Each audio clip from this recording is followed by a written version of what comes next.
kelasiz. Sankt-Peterburgda hech kim aytmagan taksida zakaz olishda o'rgataman hozir aeroportdan internet ishlamayotgan paytda foydalaninglar, taksi o'rtoqligiga jo'natib qo'yinglar. 18-iyun oyi mana Wi-Fi ga kelib olganman.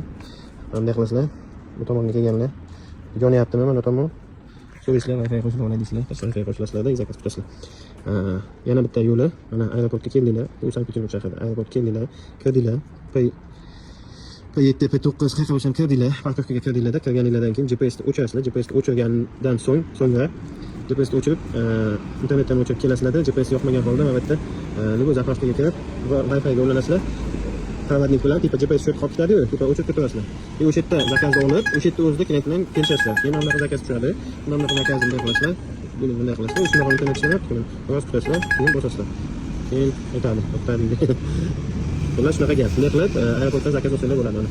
Aeroport, vaholanki mana bu aeroportga keldinglar, ishga kirdinglar, parkovkaga, GPS o'chirdinglar, chiqdinglar. Mana bu yerda zapravka bor. Bu yerda zapravka bor, bu zapravka kirasizlar, mana shu yerdan zapravkaga, qo'lni boshqami. GPS o'chib holatda shunday Wi-Fi-da yoqasizlar. O'chirib ketaverasizlar. Zakaz tushadi, o'sha yerda qabul qilib, o'sha yerda telefon qilib, nomerini olib, kutasanmi deb, chunki bu yerda boshqa mashinalar ilib ketadi zakazlar. Bu odam pusto kelib, pusto yana zakaz qaytib ketmaslik uchun, shunaqa holatlar bo'lmasligi uchun oldindan telefonlashib olinglar. Foydali bo'lgan bo'lsa, o'zingizlarning do'stlarga jo'natib qo'yasizlar, taksi aka-ukalarga. Rossiya va O'zbekiston bo'yicha Yandex taksi bo'lib beramiz.